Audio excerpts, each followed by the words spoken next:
Hello, and welcome to this next episode of Brand Gravity. I'm Steve Halsey, one of your hosts.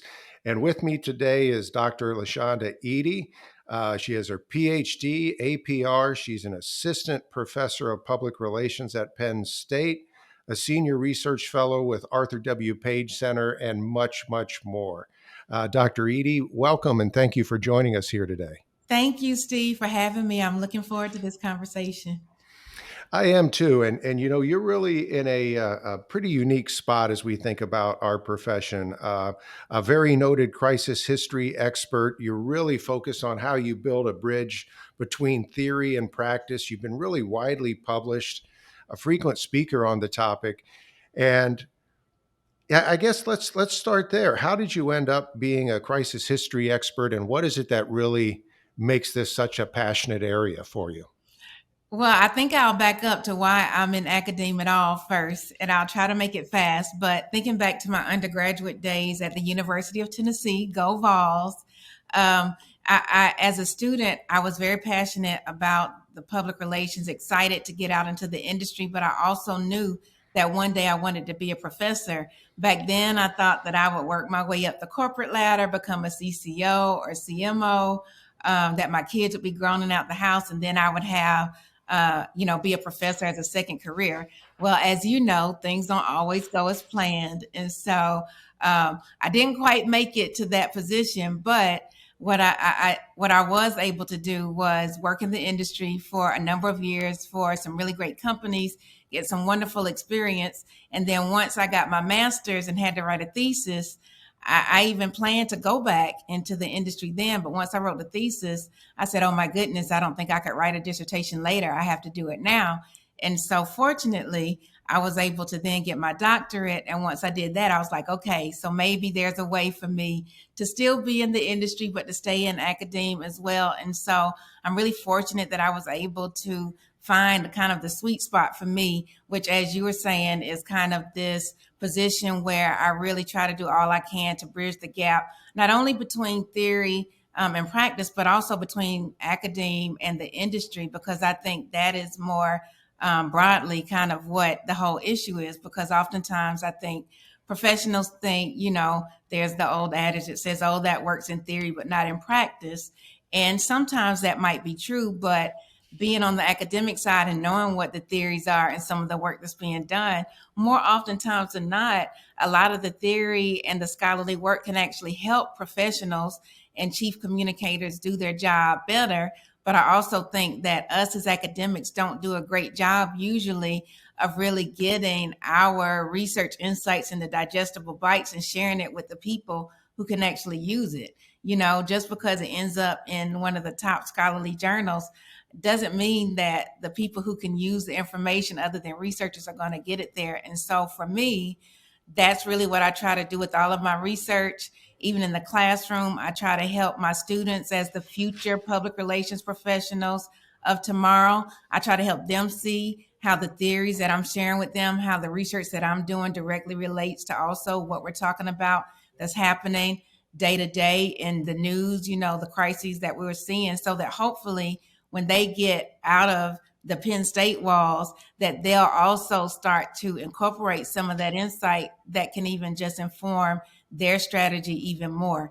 And for the crisis history piece, the way that I got interested in crisis history is that there's one of the prevailing crisis communication theory just basically says that when a crisis happens, it's one of three different kinds. There's victim, which would be like an act of terrorism. There's accident, that would be kind of like a technical malfunction. And then there's preventable, which are like intentional misdeeds by employees or just, sheer negligence. And so that theory says that people attribute more or less responsibility to the organization that's in crisis based on what kind of crisis has happened.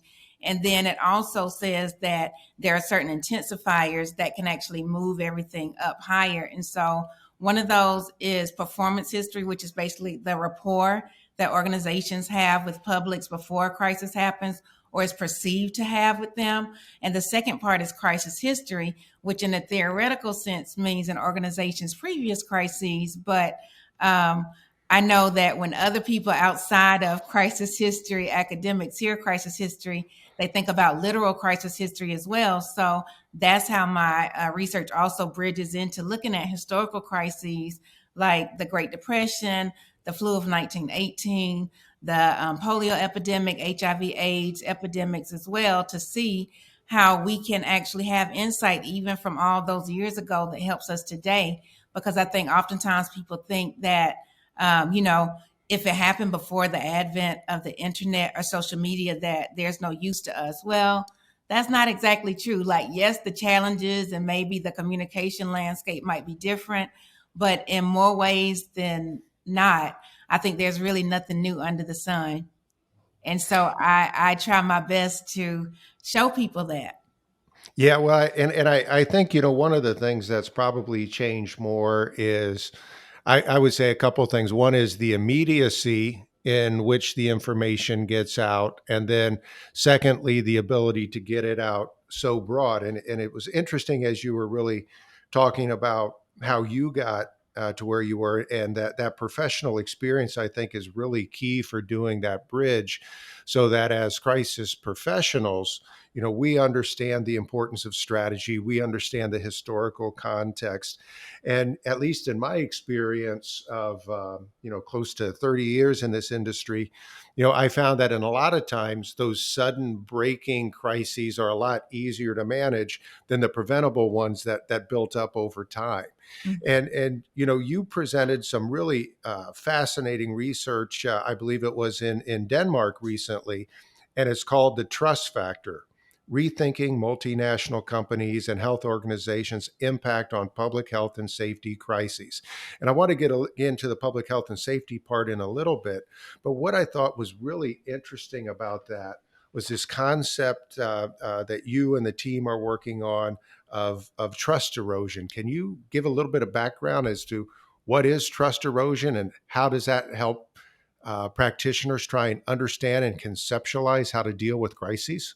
Right. So, firstly, I'm sure you and many others are familiar with Edelman's Trust Barometer. I think they've been doing that annual survey of people across the world for, I think, at least 20 years now. I don't quote me on that, but for a while now, they've been doing this annual survey. And so, for the past 2 years, that trust barometer actually indicated that there was decline in trust in government and health organizations, but an increased trust in business, which was surprising, I think, to a lot of people. Maybe not Edelman, but I feel like everybody else was thinking, oh my goodness, what? Big business is who people trust the most. And so the team of researchers that you mentioned and I all thought, oh my gosh, we got to look at this closer, because who would have thunk ever that people would look to business as the most trusted social institution? And when you put that in this whole kind of landscape of COVID that still continues to go on now, but of other like social issues that have been going on across the world, it's a really interesting time for that to be happening.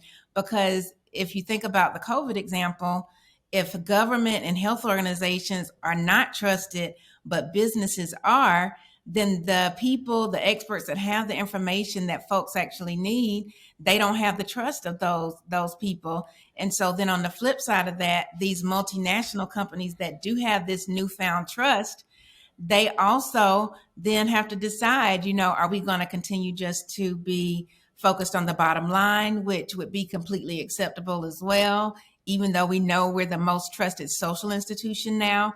Or are we going to take on this newfound role and actually see what new role we need to play in helping not just COVID, but other social issues, because people trust us the most now? And so our team really believed that this whole kind of juxtaposition of that created this ethical dilemma also for organizations that have to make that decision, because oftentimes not only are they not equipped to really do that, they aren't the experts in it. And so what we really believe ultimately is that this whole trust erosion and this shift from those organizations and institutions that have the information that people need, we think that it's going to require some unconventional partnerships between multinational organizations, between NGOs and governments and health organizations, because at the end of the day, hopefully we all want to work towards what's best for the overall good of mankind, of the whole world. But who's supposed to do that? And so I would say, and maybe I'm a bit naive in this belief, but I think that public relations professionals and chief communication officers are in a really unique position to really be able to move this forward, because our whole job is to be aware of really all the things in the company, and where a lot of other functional areas work in silos and don't really talk to each other unless they have to. Communicators have to be in the know about all of that internally, but also are boundary spanners and are the ones that are in the communities that are also keeping the ear to the ground to see what's going on. And so I think that we're in a very unique position where we can hopefully help our organizations move towards this, shared understanding and shared goal of helping the overall public good. Yeah, and trust is a really interesting thing in that, you want to work so hard to earn it, and once you earn that mantle of trust, you have to hold that mantle of trust. And as you said, really with the impact of COVID, when you look at the impact of changing societal forces and issues, when you look at the impact of very deliberate misinformation, it can be a very tricky spot to be. And one of the things I thought was interesting, based on the work that the team is doing, is really this concept of a trust erosion management system. To me, really was a good example of what we talked about earlier, of putting together kind of that academic thought and view and the rigor in the study with practical systems or ways of working. Can you talk a little bit about what is trust erosion and what is the management system that your team is proposing for communications professionals? Absolutely. So, going off of this whole idea that trust is eroding for certain industries, but has been is growing in others, we are proposing a framework, and basically, what we believe is that trust erosion mirrors kind of the soul erosion process, where once it starts, there are certain things that you can do to mitigate it, but you can't stop it entirely. And so, depending on how fast that erosion is happening, there are different strategies and different approaches to make it slow down that you can use. But if it's happening more quickly, then of course there are other means to stop it. And so when it comes to trust erosion, we believe that there are moderate weather factors that kind of contribute to like the gradual eroding of trust. And those kind of things would be like the misinformation that you mentioned, Steve, or disinformation, but also historical crises and those footprints from years before, that can kind of help to slowly erode trust. And then also the legitimacy of topics and of issues that might slowly be growing. Those things are what we would refer to as moderate weather factors that can slowly erode trust. But then we also have what we call extreme weather factors. And those are things like the increased polarization of our society and the increased politicization that really kind of makes people, emboldened or enraged, and that can really make this whole erosion of trust happen much faster. We also believe that volatile social climates and social justice violations, political instability, all of those types of things are extreme weather factors that can make trust erosion happen much faster. And then we also have other types of crises. Like there's an idea of like sticky crises where, it might not necessarily be a crisis that only affects one organization or one industry, but has ripple effects. And the same goes for like spillover crises, where the origin is in one place, but for whatever reason, it expands beyond and has a really great impact. And so all of those things are also gravitational pulls that are pulling this trust away from certain organizations and industries, but it's going elsewhere to those that are actually gaining trust. And so, for that, when we think about this whole idea of those weather factors, we also believe that the trust erosion process is cyclical. So, even though today governments and health organizations are the ones that are suffering from trust erosion, that then those like multinational companies and business, they're actually in a trust maintenance phase where their trust isn't eroding. But we really believe that no matter where you are in that process, you have to be aware of your position at that time, because there are different things that you would need to do as far as strategy is concerned to try to take advantage if you're in the trust maintenance phase, or if you're in the trust erosion phase, that you would need to do to help rely on, industry or community partners and other external groups that might be able to help you get the information still that you need and hopefully regain the trust that is being lost. Yeah, I love the analogy of using weather erosion, and whether it's, something that builds over time, or whether it's like a hurricane or a flood that really just comes in very quickly. I think that's a really apt way to help people visualize it. The other thing I think's interesting when I think about the flow of the trust erosion system, it's got multiple parts. You talked about either trust maintenance or trust erosion, but it's this idea that when a crisis happens, or when you're in that situation, the cycle goes through phases of mitigation, redirection, restoration, prevention, preservation, and conservation. What I think is really interesting about that cyclical process is, a lot of times when people come into crises, they think, well, we're going to return back to normal, or we're going to return back to where we are. What I think is really interesting about that cycle is, you're moving to a new place as you navigate through the crisis, or at least that's my take. When you're moving from a mitigation to redirection, it means that however you react to the crisis, you are moving the organization to a new place. And then I guess I would postulate you're moving your trust to a new place. Is that an accurate way to think about it? Yes, absolutely. And hopefully, I know for organizations that that can happen faster, you know, because nobody wants to be down on the low end where they are losing trust. But yes, exactly. That's exactly what it is. And so I think it also can be optimistic to see that it's cyclical as well, because just because you might not have trust right now as an organization or an industry, all hope is not lost. And so, what we're offering in those stages that you mentioned, Steve, is also suggestions for how you strategize depending on where you are in this whole cyclical phase of trust erosion. And so I think that that really is key, is identifying where you are quickly, but then developing a strategic mindset to figure out how you can move your organization out of that particular place if it is a part of trust erosion. But if you are in the trust maintenance phase, we're also thinking about how can we continue to maintain what we have and to conserve it as well. Yeah, and one of the things I think is really interesting about, as you think about the theory that you're working on with trust erosion and that management system, really the concept that you're doing of using social media to study trust from more of an academic setting. And what I'm really intrigued at is, the studies looking at social media, because it's major channel of health information dissemination. It's a major channel of health misinformation, quite Mhm. honestly. Mhm. You can capture some emotive exchanges. There's a bit of an echo chamber effect. But maybe you can talk a little bit about why you chose social media, how you're using that to really kind of gauge and track trust.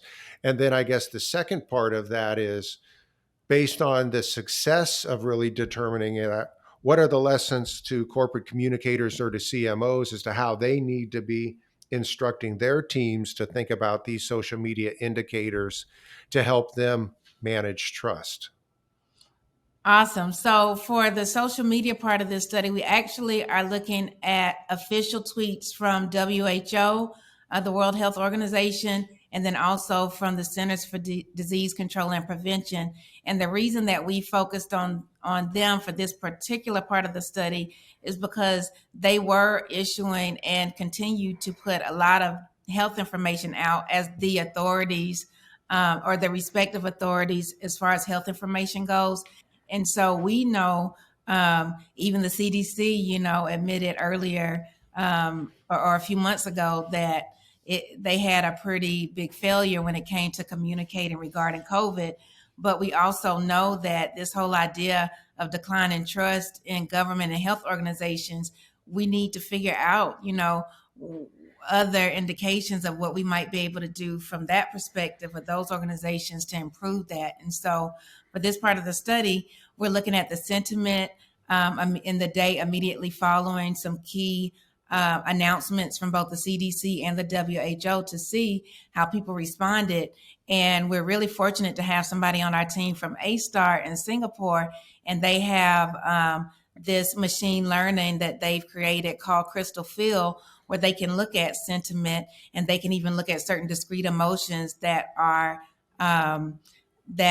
being articulated through people's comments to those official tweets. And so we're in the process of analyzing that data too, because we also think that perhaps just like this trust erosion is cyclical, that depending on what point we were in the pandemic, since that's what we're looking at for that particular analysis, that it kind of ebbs and flows. And so people's, anger or sadness or fear might have been at certain levels at the beginning of the pandemic and maybe tapered off and then maybe increased later. And so we're even hoping that we might be able to look at things chronologically to see where there might have been dramatic changes in people's sentiment, because that also can be connected to behavioral outcomes. I mean, not through this particular analysis, but it at least can give us insight into say, people at the beginning were, in a heightened sense of fear because of the unknown, and we don't really like uncertainty and unknown things.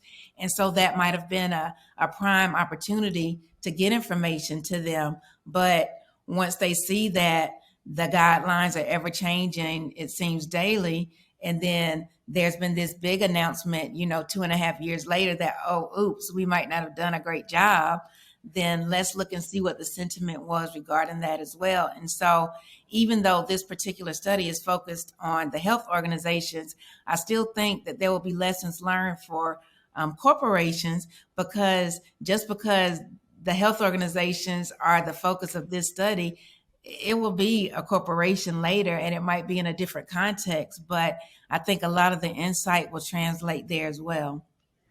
So when you think about how that insight translates, I mean, obviously a global pandemic is a really big thing that affects everybody in a broad shape, and a lot of times with crises, depending upon the industry and the company, it can have a very widespread impact. It can be very localized in terms of the nature. So I guess one of the questions that I have, just going back to you'd mentioned earlier, like the typical crises of victim, accident, preventable. Would social media as a gauge, either as a crisis management tool or as assessment of trust, do you think it would be equally applicable in all types of crises, or is it more? Does it lend itself a little bit more to something that's got a little bit of a longer tail to it? I think it really depends more on the organization or the industry that's experiencing the crises, because depending on where the stakeholders or target audience, whatever term you want to use, I know some people don't want to use stakeholders anymore, but whoever you're trying to reach, wherever they are, I think is really firstly the thing to consider. Because if your target audience, if your main demographics are not on social media, then no, it's not the best place to look to see how to handle it. But for more far-reaching crises like the pandemic, or we could think about even back to 2008 with the Great Recession. If your audiences are there and if the impacts are far-reaching, then I do think social media is an easy tool to look at, but I don't think it should be the only thing. So, for example, in the study that I just talked about with social media, in addition to us doing that analysis, we're also completing interviews with CCOs from all over the world right now to really delve into this whole idea of trust erosion, to make sure that we get insight from the boots on the ground to hear that, yes, this is how it happens. And maybe, ideally, this could happen, but here are the reasons that we think it might be a challenge. And so I think in whatever the crisis is, whether it's a big spillover crisis like the pandemic is, or if it's more unique, or not more unique, but if it's smaller scale, but maybe impacting a whole industry versus the whole world, I still think those are really important considerations. So we can't put all our eggs in the social media basket, but we definitely should use it when we can. And from a researcher perspective, fortunately, I don't know how long this will last, but the Twitter API is fairly open. And so it really lends itself to research like that versus some of the other social media platforms that we don't have the same access to. Who knows if that will continue with the recent leadership change at Twitter, but it gives a really good opportunity to at least get some insight and some direction in how we might go with even other studies. Well, I hope that that API stays open and that the users stay there to allow that to be a good tool for study, both from an academic standpoint and from corporations looking to manage trust and their reputation and issues. And since we mentioned Twitter, I don't want to put you too much on the spot, but to me, they strike me as a really good example of a multinational company that's dealing with some serious trust erosion. So, based on your kind of system, what advice do you have, or where are they in the cycle? Has the bottom fallen out, or are we still going?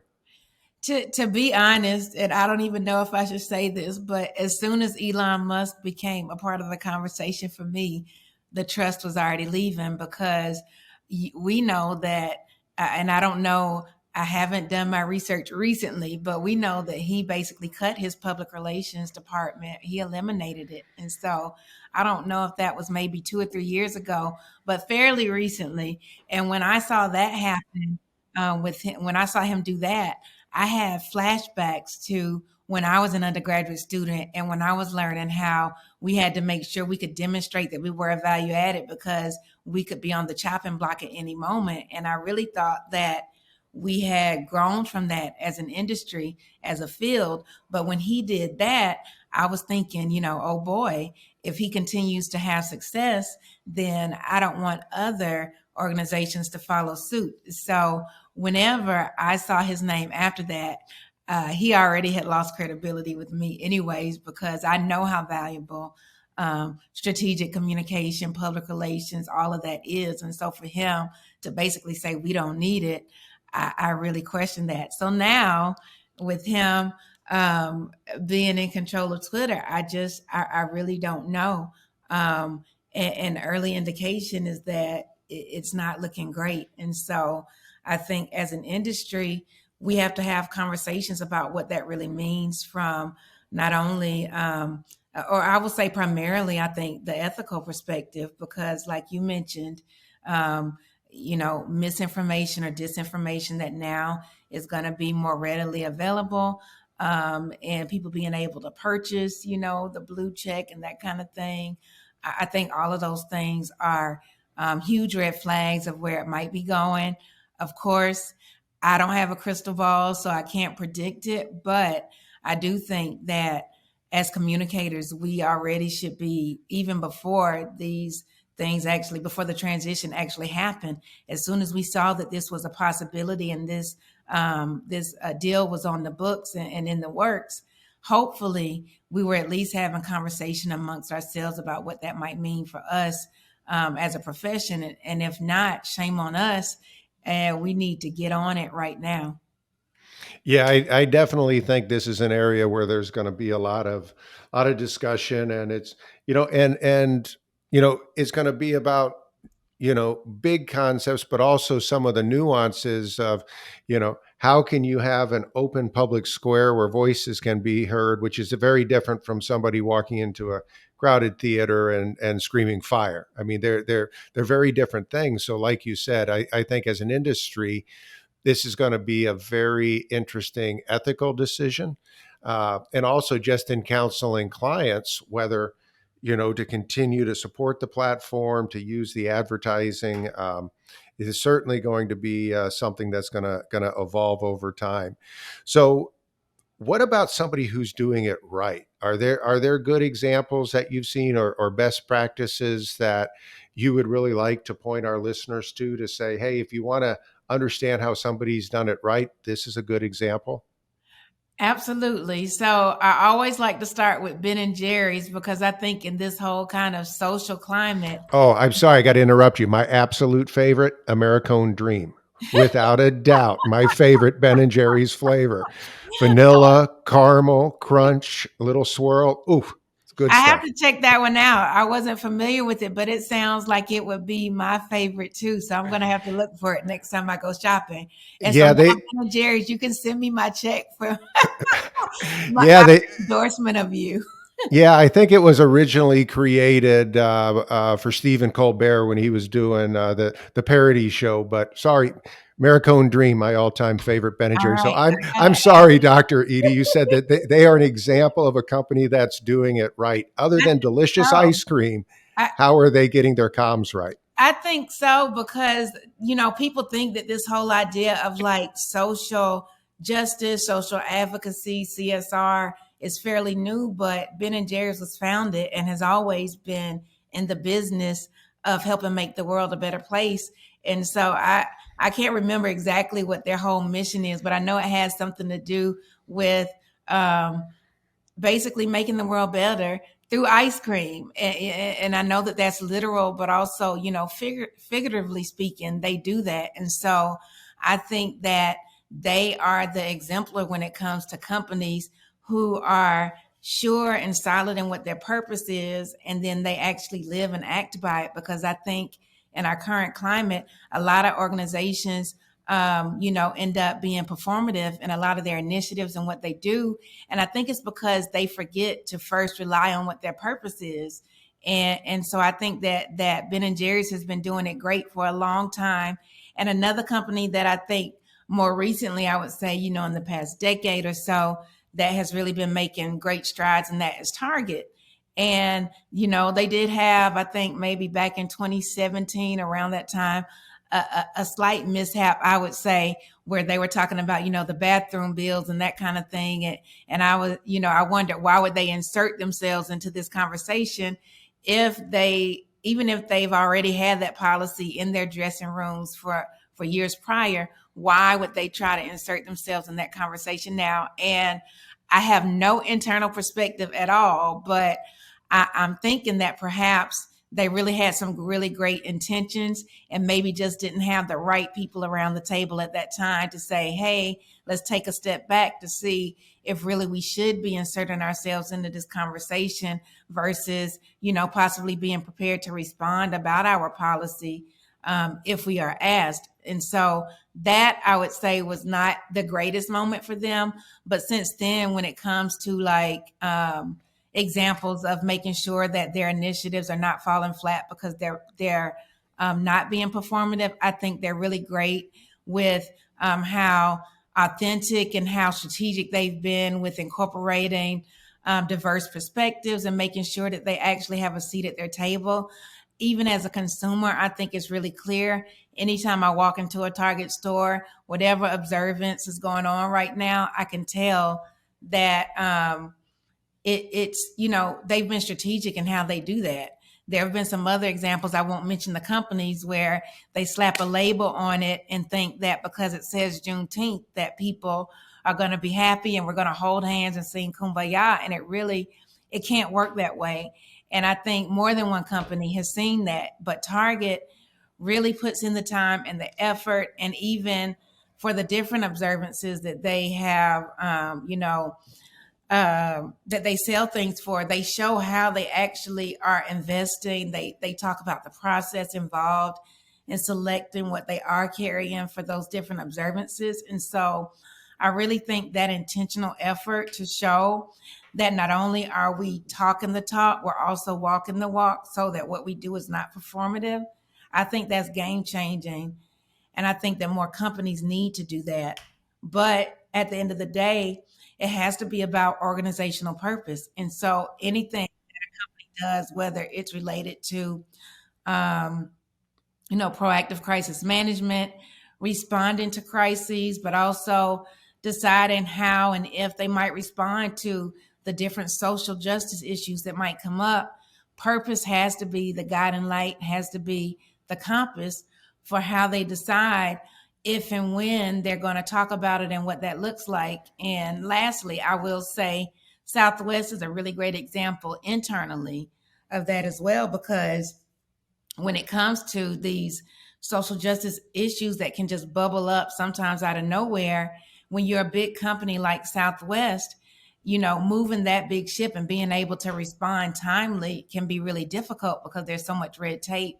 And so I have a lot of respect and admiration for them, because once they realized that this was potentially going to be an issue that was going to continue to come up, they really spent the time between crises or between these social justice issues to develop a system internally and to vet it up the chain to make sure that we have a very fluid and live way where we can answer certain questions and make sure that if we are going to respond to something, and if we decide to respond to it, that ultimately is still supporting what our overall purpose and kind of what their strategic pillars are. And so I think that was brilliant on their behalf, on their part, because when it comes, you don't have time often to work and vet everything up the ladder, because that could take days or weeks. And we know, because of social media and because of changing expectations of stakeholders, we don't have that kind of time always. And silence, even if we are behind the scenes doing the work to get a response or to make a statement, time is of the essence. And so I think more companies need to look for ways to have processes like that in place so that they can equip their chief communication officers and their chief communicators and be able to respond timely, but also to make sure that it's more than just, that performative saying the right thing when we know we can't actually back it up. Yeah, I couldn't agree more that it comes down to really having clarity of purpose and being true to that, because that's really when you get those key points that you talked about, the authenticity, having the right counselors in place to give the strategic advice and to be very intentional. As you mentioned, when you want to insert yourself in the conversation or determine when you want to pull back and look at when you're asked, and then through it all, understanding the importance of really needing to communicate with employees, because they are your company, they are your brand, they're at the center of it. Well, this has been absolutely a fascinating discussion, and I could spend the entire day talking through these. But I guess as we get ready to close here, thinking about all the things we discussed today, thinking about all the conversations you're having with global CCOs, what advice do you have for senior communicators? What is it that they need to think about? Top three lessons about trust or crisis management that they should really get out a sticky tab, write down. These are the three things that Professor Eaddy says I really need to think about to be better at counseling and doing my job. Well, firstly, I would say regarding trust erosion or trust maintenance, it would be to first identify where you are and use whatever tools you have available to you to determine that. Larger companies, I'm sure, are monitoring that on a regular basis, but I know everyone doesn't have that availability. But listening to stakeholders and doing research as much as you can to find out where you actually stand, so that then you can move forward and try to look for ways externally to create partnerships if you see that you are not very trusted, but then also look for ways to maintain it if trust is not a problem for you right now. So that would be the first thing. The second thing would be purpose, like I was just talking about. I think that it seems so obvious that organizations should be using their purpose, as a guiding light, but I think that sometimes common sense is not common, and things that we think are obvious are not. And so I would just say, really, across the board, making sure that everything that's happening as an organization is rooted and grounded in the overall organizational purpose is essential. But that goes down to, from an internal culture perspective. So your employees not only need to know what your mission and purpose is, they need to see it demonstrated. Like if the organization doesn't demonstrate and doesn't have a culture that is in alignment with what it espouses to have as a purpose and a mission, then that's a big problem, because employees are your number one asset, because without your employees, nothing happens. And then if you do determine that there's this kind of disalignment between those things, you have to do all you can to improve that culture. Because if that doesn't happen, then I think it is definitely a course towards a bigger crisis when the culture is not there to back up what's being said. And so then lastly, what I would say is, in this day, I talked a lot here at the end about this whole idea of like social justice and companies having to be a part of those conversations that, 10, 20 years ago, they wouldn't have touched with a 10-foot pole. Well, that time has changed now. And so I really think chief communicators, if they aren't on that boat, they need to start to talk to other parts of the C suite to let them know it's not a matter of if we'll ever have to deal with these things and speak about them. It's a matter of when. And so, in order for us to handle it well, we need to proactively be looking at this. And I know that back to the whole culture conversation, that depending on the culture, that may or may not be easy. That might be a really heavy lift and a tall order for a chief communicator to be able to say that. But at the end of the day, there's this whole idea we have corporate social advocacy and responsibility from an organizational perspective. But at the individual level, there's also what we would call moral entrepreneurship, which basically is kind of CSA, CSR, but in the individual ability. And so we need leaders that are moral entrepreneurs and that are given the leeway to be that person to say, hey, this might sound like a good idea, but for these reasons, especially rooted in our purpose and for whatever else is going on in the internal and external terrain, this is why we shouldn't do it. And so I think that those companies that can have this whole kind of culture of openness that allows the chief communicator to also be the ethical compass and to offer expertise in these sort of situations that we really haven't had to deal with before, I think those are the companies that are going to do really great and that aren't going to be the ones doing the performative work, and that people are going to recognize are actually serious about making, impactful changes that last for a long time. Yeah, that's really powerful guidance. To really making sure you're making most of the available tools, using purpose as your guiding light, realizing it's no longer a matter of if, it's when you're going to need to communicate on these key issues. Creating the processes and culture of openness, I think, is tremendous advice. So, Dr. Eaddy, thank you so much for joining us on building brand gravity. For those of you listening, I would strongly suggest that if you like what you've heard today, to reach out to Dr. Eaddy. She's a very well-known public speaker, so she could be available for that. I'm sure she'd be happy to talk to you to give advice and counsel. And she's also a really noted author. So Dr. Eaddy, it was an absolute pleasure. Thank you so much for sharing your perspective with us today. Thank you for having me. Wonderful. And if you like what you're hearing, we invite you to follow and subscribe to Building Brand Gravity. Thank you very much and have a great day.